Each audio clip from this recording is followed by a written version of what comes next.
حضرت موسیٰ علیہ السلام کا زمانہ مبارکہ ہے. ایک شخص نے اپنے کزن کو، اپنے چچا کے بیٹے کو، چچا زاد کو قتل کر دیا اور خود ہی اس کا مدعی بن کے حضرت موسیٰ کے پاس آیا کہ بتائیے جناب میرے اس بھائی کو کس نے قتل کیا ہے. حضرت موسیٰ نے ایک سادی سی بات کی. کیا فرمایا؟ وَإِذْ قَالَ مُوسَىٰ لِقَوْمِهِ إِنَّ اللَّهَ يَأْمُرُكُمْ أَن تَذْبَحُوا بَقَرَةً. حضرت موسیٰ علیہ السلام نے اپنی قوم سے کہا کہ اللہ تمہیں حکم دیتا ہے کہ ایک گائے ذبح کرو. گائے کا کچھ حصہ مقتول کو مارو، وہ خود اٹھ کے بتا دے گا مجھے کس نے قتل کیا ہے. یہ پہلا سپارہ ہے قرآن مجید کا، آپ اس کو دیکھ لیں. یہ آیت نمبر 67 سے شروع ہو رہا ہے.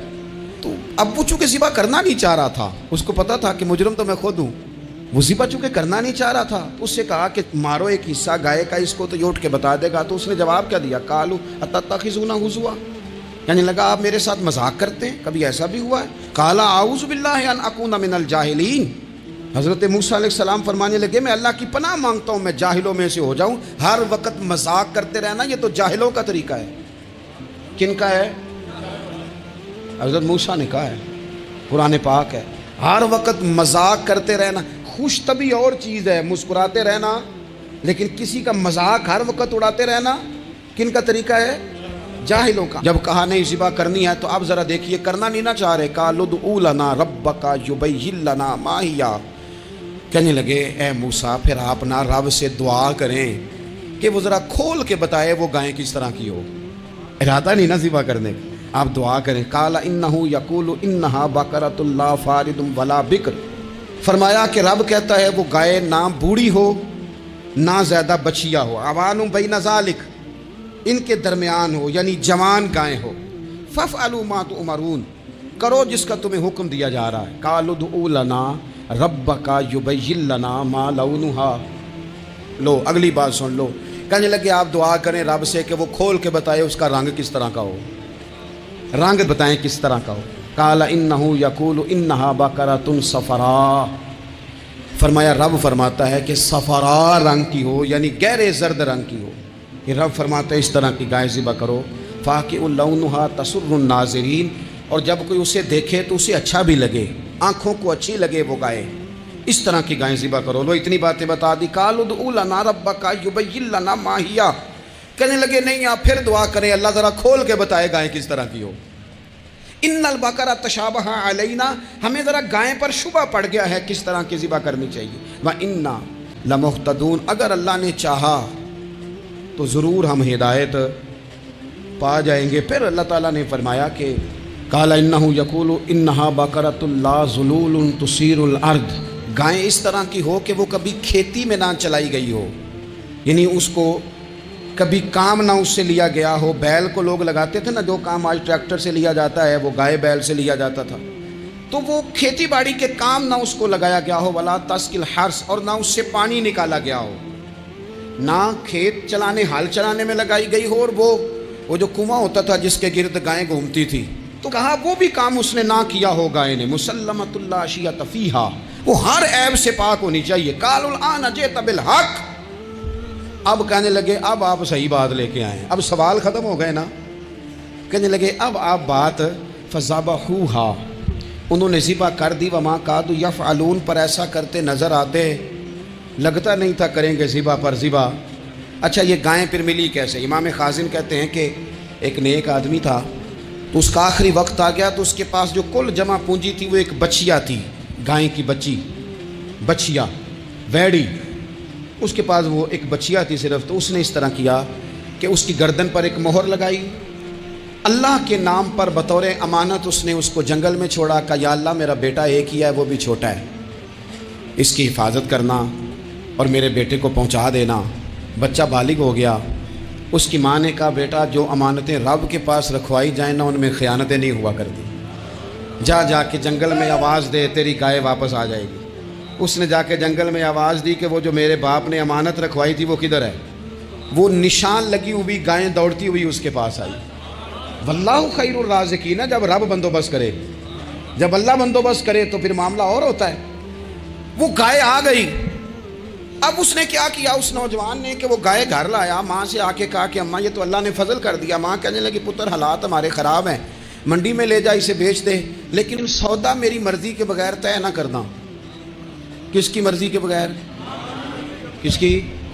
اماں کی مرضی۔ اور سنو یار، تھے کچھ لوگ جن کو لوگوں نے تانے بھی دیے کہ تم ماں کے پیچھے لگ گیا ہے، لوگوں نے بڑا کچھ کہا، پر جو ماں کی مرضی پہ لگیں ناکام نہیں ہوتے زندگی میں۔ یہ دیکھو ماں کی مرضی پہ لگا، اس کی قیمت کتنی تھی گائے کی؟ بڑی مہنگی تھی، پر 3 دینار کی تھی۔ منڈی میں لے گیا، 3 دینار اس کی قیمت لگ گئی۔ تو ماں نے کہا تھا میری مرضی کے بغیر سودا نہ کرنا۔ اب بچے تو نہیں نہ مانتے، اماں کو کیا پتا باہر بزنس کیا ہے، لین دین کیا ہے، پر ماں نے کہا تھا میری مرضی۔ بندہ دے رہا ہے اسے 3 دینار، اس نے کہا جی میں نے طے تب کرنا ہے، ڈن تب کرنا ہے، پہلے اماں سے پوچھنا ہے۔ گھر جا کے اماں سے پوچھا، اماں کہنے لگی دے دے۔ واپس آیا تو اس نے کہا کہ میں 6 دینار دیتا ہوں، پر میری شرط ہے ماں سے نہیں پوچھنا۔ اس نے کہا تو 12 بھی دے، ڈن تب بھی ہونا ہے جب اماں نے کہنا ہے۔ وہ جب اس طرح کی اس نے گفتگو کی، واپس اپنی والدہ کے پاس گئے، کہنے لگے اماں سمجھ نہیں آتی، 3 دینار کی گائیں بندہ 12 میں خریدنے کو تیار ہے، شرط لگاتا ہے کہ اماں سے نہیں پوچھنا۔ تو والدہ کہنے لگی پتر پہلے اس سے جا کے پوچھ کیا وہ ہے کون؟ یہ کوئی روحانی معاملہ ہے، کوئی غیبی مدد ہے، پوچھ۔ اس سے جا کے پوچھا تو وہ کہنے لگا میں تو فرشتہ ہوں اللہ کا، تو نے گائیں بیچنی نہیں، اس لیے کہ تیرا باپ بھی نیک ہے، تیری ماں بھی نیک ہے، رب تیرے رزق میں برکت پیدا فرمانا چاہتا ہے۔ ماں باپ نیک ہونا رزق میں برکت ہو جاتی ہے۔ ماں باپ نیک ہوں، ان کی صالحیت کا اثر پہنچتا ہے بچوں تک۔ رزق حلال کما کے لانے والے ہوں تو گھر میں برکت ہوتی ہے۔ جا کے کہا کہ تیرے ماں باپ نیک تھے، اسے نہ بیچنا گائے کو، تو کیا کریں؟ کہنے لگے بنی اسرائیل والے سوال کر کر کے خود مشکل میں آ گئے۔ اب وہ ایسی گائے جو جوان بھی ہو، یہاں تو ہر غریب آدمی اپنی گائیں یہاں لگا دیتا ہے، کھیتی باڑی میں یہاں لگا دیتا ہے، کنویں میں پانی نکالنے میں، تو یہاں تو ہر ایک کی گائیں، تو ایسی گائیں جس کا رنگ بھی اتنا پیارا ہو، زیادہ بوڑھی زیادہ بچی بھی نہ ہو، اور ابھی تک کھیت میں بھی نہ لگی ہو، وہ سوائے تیرے کہیں نہیں ہے۔ اس نے کہا چل پھر مہربانی کر بتا میں کتنے کو دوں گائیں، اگر وہ آ جائیں تو کتنے کو بیچنی ہے؟ اسے کہنا کوئی نہیں، ریٹ تو زیادہ کرنا ہی نہیں، ان سے کہنا گائے کے اندر سے گوشت نکال دیں اور جتنا گوشت ہے اتنے پیسے بھر دیں، اس کی کھلڑی بھر دیں۔ اب وہ بنی اسرائیل والے ڈھونڈتے پہنچ گئے، کہا جناب گائیں 3 دینار کیا 6 لے لو۔ اس نے کہا نہ بھائی، ذبح کروں گا، گوشت نکالوں گا، جتنا وزن گوشت کا اتنے پیسے بھرو گے کھال میں تو پھر گائے تمہیں ملے گی۔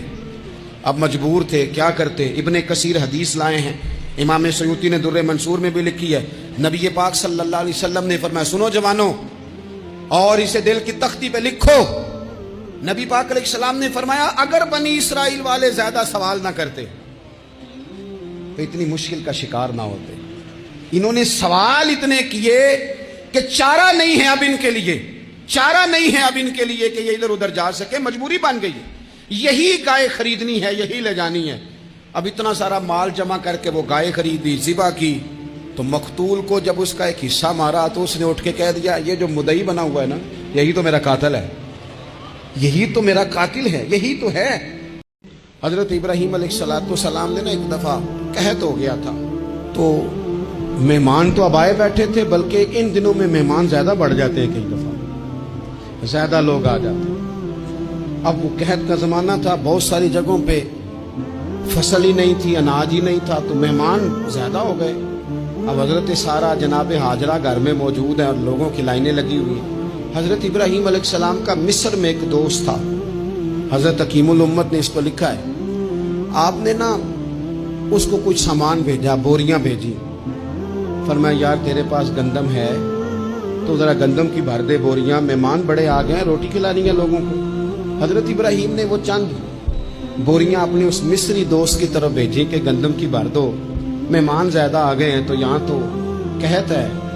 اب وہاں جب گئے لینے کے لیے خدام اونٹ لے کے بوریاں لے کے، تو اس نے کہا جی غلہ تو یہاں بھی ختم ہو گیا، اب یہ خالی بوریاں لے کے واپس آ رہے ہیں۔